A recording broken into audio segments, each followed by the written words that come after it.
10月20号，美国、加拿大的2艘军舰过航台湾海峡，并公开炒作。21号凌晨，东部战区就此发表谈话指，中国人民解放军东部战区组织海空兵力对美加舰过航行动全程跟监警戒，依法依规处置。同日下午，外交部发言人林健也予以回应。台湾是中国领土不可分割的一部分，台湾问题不是什么航行自由问题，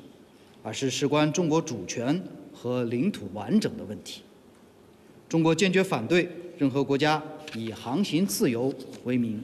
挑衅、威胁中国的主权和安全。东部战区也指出，美加方行为滋扰搅局，破坏台海地区稳定，战区部队时刻保持高度戒备，坚决捍卫国家主权安全和地区和平稳定。此次穿航台海并公开炒作的是美国希金斯号驱逐舰和加拿大温哥华号护卫舰。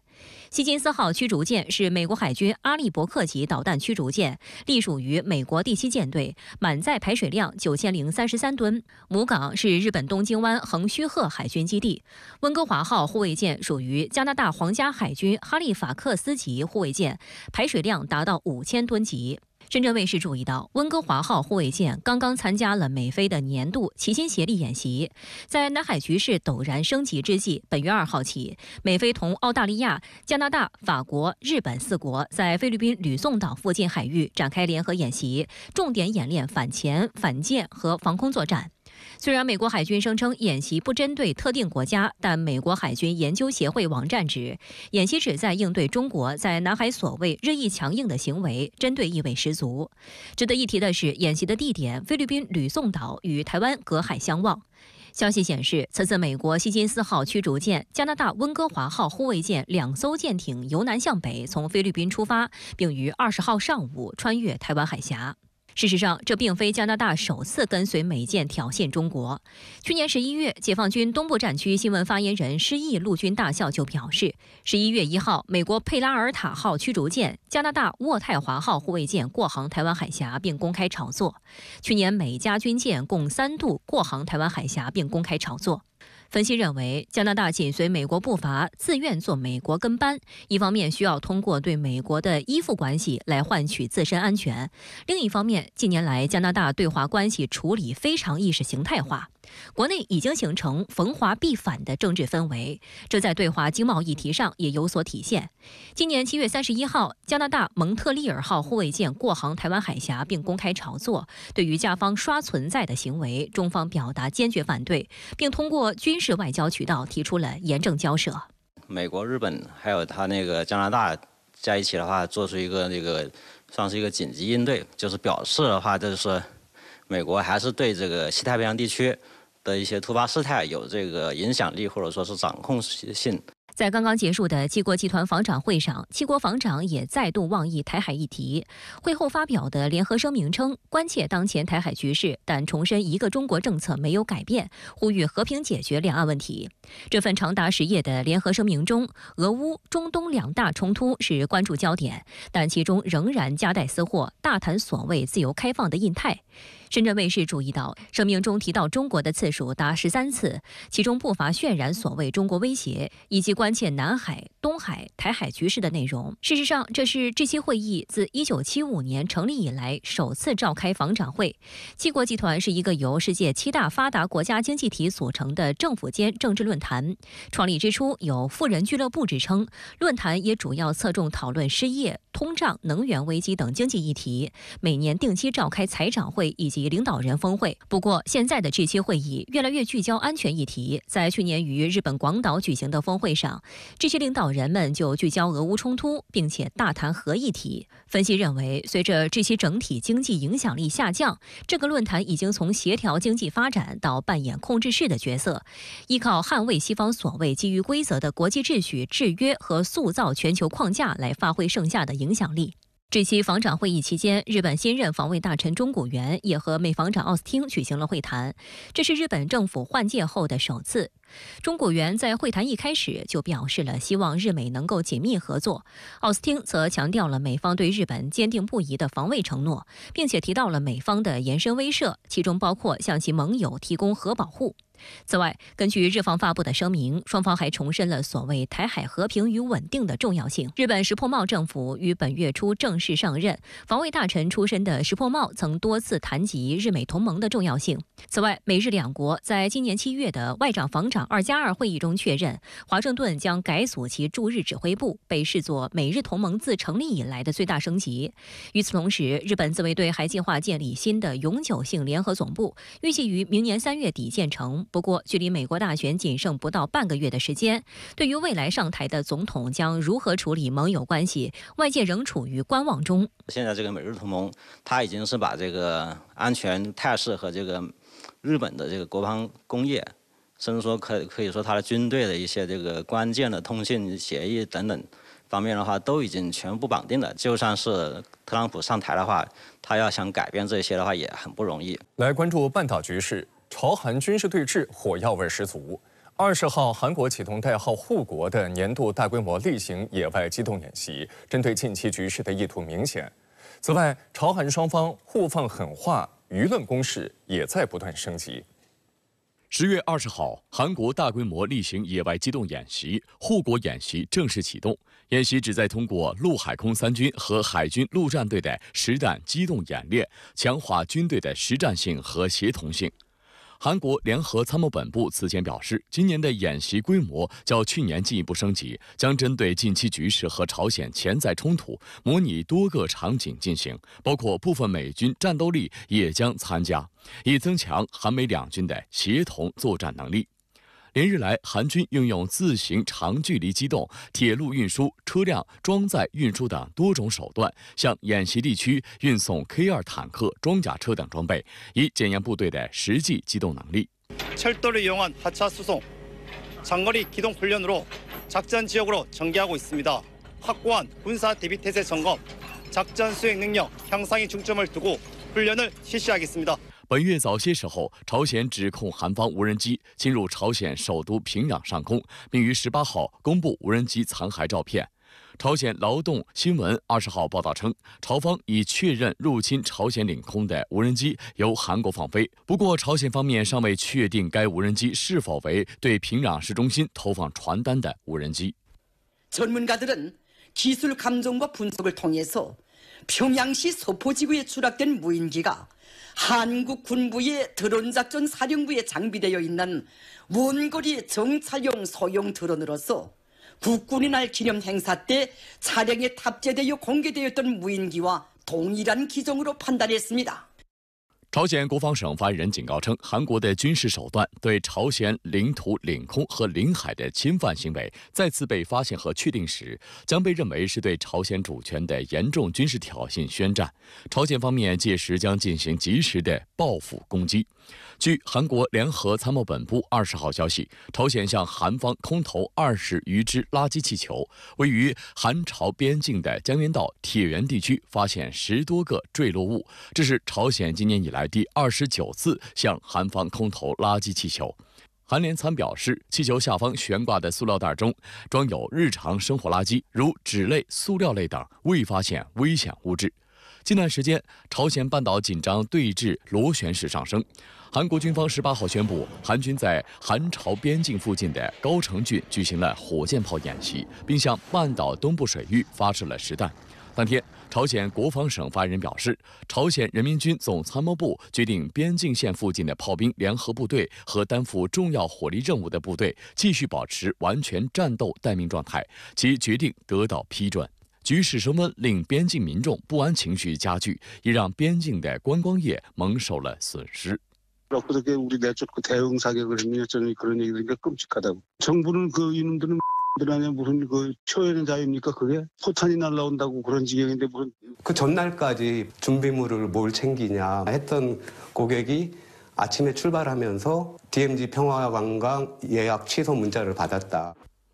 朝鲜外务相崔善基19号发表题为《参与非法对朝制裁活动的国家必将付出代价》的谈话，称由美国及其追随国家组成的多国制裁监测组的存在完全非法，违背了以主权平等和互不干涉内政为核心的公认的国际法基本准则。朝鲜不会被制裁打压工具吓住，其维护国家主权和发展利益、地区和世界的和平安全的意志是坚定不移的。他还表示，参与反对朝鲜的阴谋活动的势力必将付出相应的代价。韩国外交部此前宣布，韩美日等11国成立多国制裁监测组，实施监控违反和规避对朝制裁的活动。21号，美国国防部长奥斯汀突访乌克兰首都基辅，引发外界关注。据报道，奥斯汀在乌克兰首都基辅与乌总统泽连斯基会谈时宣布，美国将向乌克兰提供4亿美元的新军事援助，这笔资金将用于向乌克兰提供弹药、军事装备以及武器。这是他在拜登政府任期内对乌克兰的第4次访问，也可能是最后一次。距离美国总统大选只剩2周时间，奥斯汀此访也被外界视为是在美国大选前展示对乌克兰的支持。值得注意的是，就在奥斯汀访问基辅前，法国外交部长巴罗19号也对基辅展开访问，并宣布法国将在2025年初向乌克兰提供首批幻影2000战斗机，并培训相关的飞行员。这是继 F-16之后，北约国家向乌克兰援助的第2款现役第3代战斗机。今年6月，法国总统马克龙曾表示将于今年底向乌克兰提供幻影2000战斗机，如今则推迟到了2025年第1季度。外界推测推迟的主要原因是要对幻影2000战机进行升级改造，以便提升其空战对地攻击和电子战能力。另一方面，近期有关朝鲜派兵援助俄罗斯的消息引发广泛关注。据韩国外交部消息，当地时间21号，韩国外交部召见俄罗斯驻韩大使，就朝鲜向俄罗斯派兵表示抗议。韩国外交部表示，韩国政府向俄罗斯表达了关于相关问题的严正立场，要求朝鲜立即撤军，并中断朝鲜和俄罗斯的相关合作。韩国国防部发言人全和奎也在当天表示，就韩国政府是否考虑向乌克兰提供杀伤性武器，全和奎表示，将视朝俄军事合作的动向，研讨必要的措施。针对此事，俄罗斯驻韩使馆当天下午在其社交媒体账号上表示，俄罗斯同朝鲜间的合作在国际法框架内进行，并不违反韩国的安保利益。据悉，这是韩国国情院公开朝鲜向俄罗斯派兵消息之后，俄罗斯首度进行回应。值得注意的是，乌克兰总统泽连斯基20号晚表示，俄罗斯和朝鲜之间的军事合作标志着俄罗斯对乌克兰战争的新升级。泽连斯基呼吁同盟称，我们必须做出回应和反击，我们绝不能让邪恶滋长。Зараз ми маємо чіткі дані про те, що в Росію постачають і людей з Північної Кореї, і це вже не просто робітники для виробництв, але й військові. І ми чекаємо нормальну, чесну, сильну реакцію партнерів на це. Фактично, це вступ ще однієї держави у війну проти України. У всіх є можливість побачити докази і завдяки супутникам, і завдяки відео, яке вже приходить з Росії.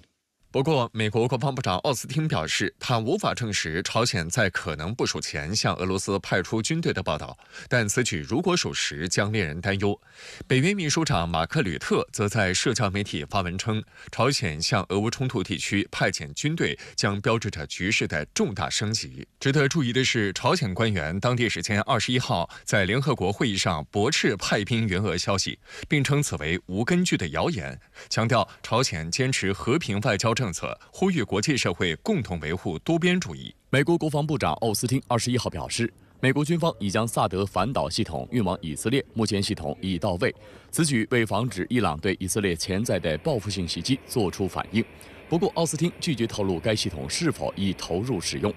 他补充说，有能力将该系统迅速投入使用，且进度符合美军预期。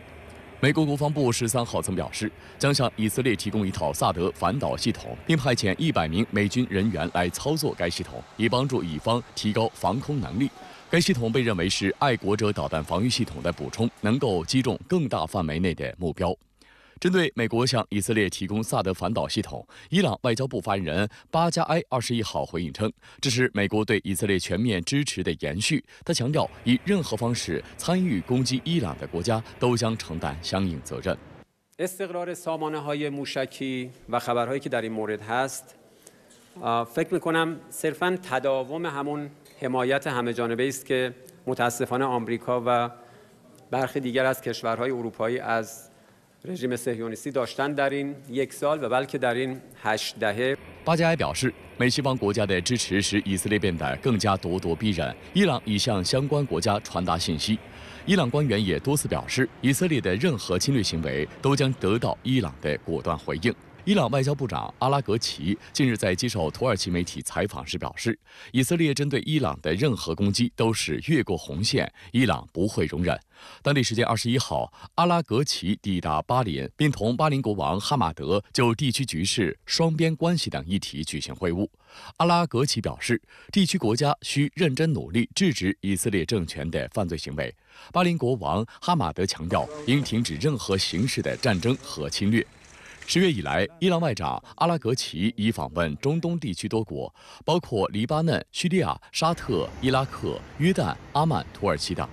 阿拉格齐在阿曼访问时曾称，伊朗已经为任何情况做好准备，但同时强调，外交是防止该地区发生重大危机、避免紧张局势和战争升级的唯一途径。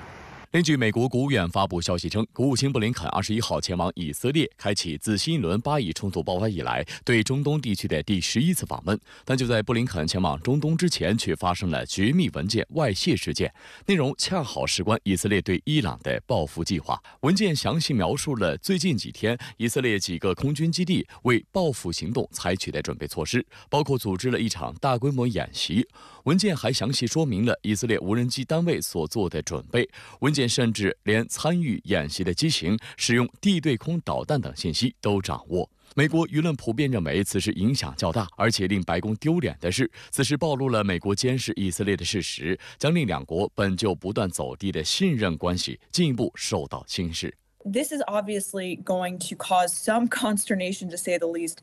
in Israel itself. And of course, it comes at a very delicate moment between the U.S. and Israel. And it really reveals, I think, something interesting, which is that for all of the United States' efforts to get information directly from Israel and, intelligence about what they're planning to actually do in Iran and having all of these conversations, they're still collecting intelligence on them and doing surveillance on their activities. 美国空军退役上校莱顿直言，此事破坏性极大，定会迫使以色列改变报复计划。他分析，不排除泄密者还掌握更多内容，后续或陆续公布。Well, it could be quite damaging, and it could be an indicator, Jessica, of several different things. One of them might be that the Iranians have somebody who is working for them within U.S. intelligence. That would be a very bad thing, to put it mildly. The other thing could be that it's somebody who is trying to, in essence, take matters into their own hands and trying to prevent Israel from doing things by revealing what the Israeli plans are.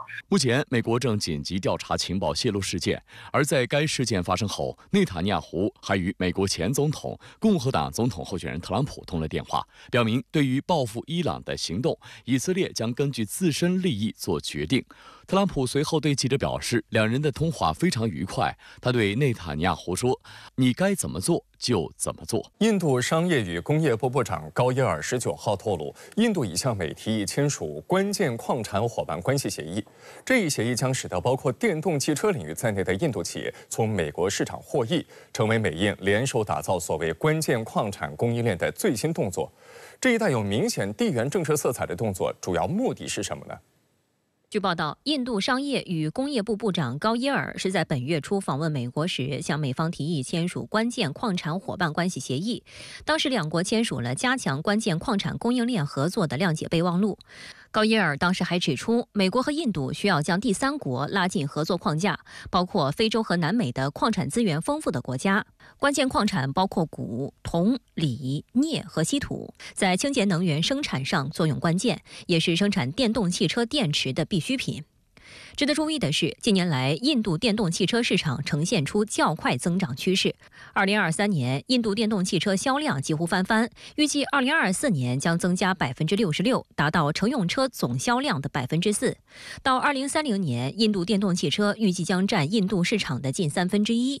印度虽有心大力发展电动汽车市场，但仍面临诸多挑战，特别是印度既缺乏对电池生产至关重要的锂、钴和镍等关键矿物的大量储备，也缺乏相应的开采和储备经验。这一现状导致印度难以在短时间内满足电动汽车产业发展所需的大量矿物需求。数据显示，2023年，印度包括镍、铂族金属、锂等在内的10种关键矿产的进口额达到110亿美元，同比增长34%。其中，被广泛应用于电动车产业链的锂进口额接近30亿美元。为此，印度政府在2023年相继出台系列政策，确保供应。6月下旬，印度加入由美国主导的矿产安全伙伴关系。8月下旬，印度修订法律，允许为深层矿产分配勘探许可证。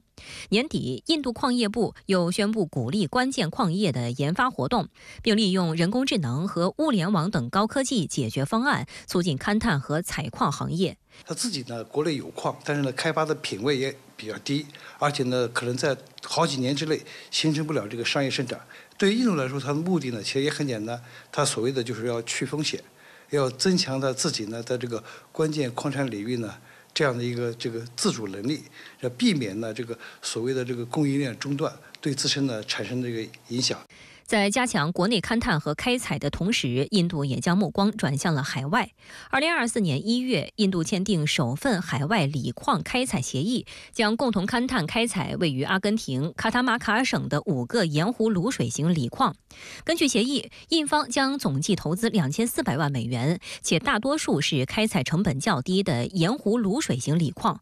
此外，印度还考虑在智利和玻利维亚寻求关键矿产项目，以进一步扩大关键矿产的来源范围。值得注意的是，与阿根廷签署的这份协议是在印度于2023年加入美国主导的矿产安全伙伴关系的背景下达成的，旨在加强关键矿产供应链，以减少对中国产品的依赖。美印商务部在今年10月签署的谅解备忘录，将支持两国在关键矿产勘探、开采、加工和精炼以及回收和再利用方面的商业发展。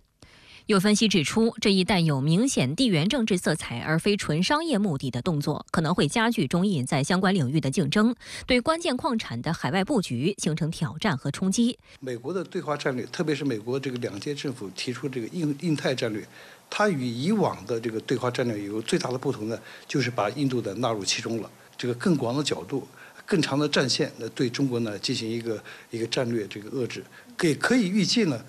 这个随着呢这个中美这个战略博弈的这个持续，这个印度呢会在这个美国的印太战略中呢会发挥呢越来越多的作用。